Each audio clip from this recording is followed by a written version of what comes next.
Oh yeah. Got it. Oh my gosh, that's a great big one. Oh yeah. I fish with a tube all the time. You know, I flip them and I fish them unweighted, a lot of different ways, but my favorite way is inside a little jig head just like that. When you've got a tube with a jig head, it just has a different fall than any other rigging method.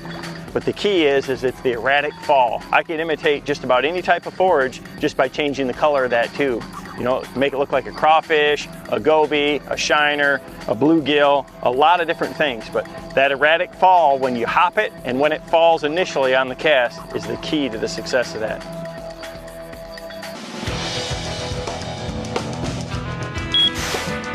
Another one following it. When you're fishing this way, and spinning tackle is what you really need for this. I'm using a 7-foot 4-action medium rod, and it's got a real fast tip to it. You can see it's got a lot of bend to it. When you're snapping that tube, it gives it a lot of action. I've got it matched with a 40 series Quantum PT reel, and then always fluorocarbon. I mean, with clear water like this, if you're not using fluorocarbon, you're at a real disadvantage. You know, good spinning rod, big capacity spool reel, some light, you know, fluorocarbon. Usually I'm using 8-pound test. The farther you get it away from the boat, the more strikes you're gonna get.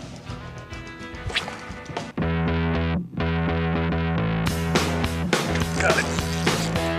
Got it. Ooh, nice one. The most important thing is when you make a cast to let it sink with a dead slack line. That gives that bait the maximum action. And in clear water like this, most of your strikes come on that initial fall like that. He swallowed it before it ever hit the bottom.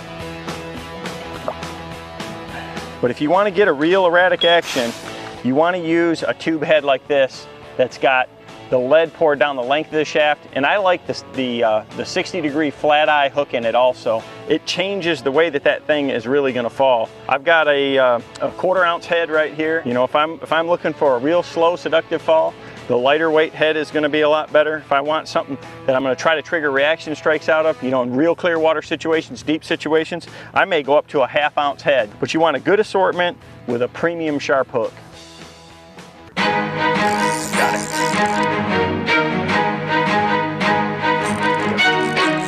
Never even let it hit the bottom. Fish all sizes. You know, it's important to have a good variety of colors, and one of my favorites is this dark melon green with a little gold. I catch them all over the country on this brand new color called KVD Kick. When you're looking for a good tube, it's important to have one that's real soft, that has a lot of salt in it. You know, salt's the main component in blood. And when a bass bites down on this tube, they'll just hold on to it and hold on to it. Again, we've got colors to match just about any type of forage that there is out there, from laminates to bait fish type colors, and then a lot of natural colors. There he is. Oh! No, today it seems like I cast it out there and just kind of shake it along the bottom, you know, and that's typical when you have a high pressure day like this without much wind. You know, you want a subtler action to it, but there's a lot of days where you want a real aggressive motion to it, so let him go. It's the way I fish, especially when I'm covering water. Get right on the drop off like I am here, make a long cast, let the thing sink with slack. I'm gonna pick it up and check it. If there's nothing on there, I'm just gonna reel it and snap it like that. And try to make that thing look like it's a bait fish trying to get away. You take a tube and you turn it into a jerkbait. Sometimes I'll cast it out there, pick it up, and then just shake the slack in it like that. So I'm only moving it a few inches with short, real fast twitches. So I experiment with a lot of different variations of that retrieve and trigger a lot of reaction strikes from fish that necessarily wouldn't bite other baits. A tube with a jig head, it just has a different fall than any other rigging method. That erratic fall when you hop it and when it falls initially on the cast is the key to the success of that.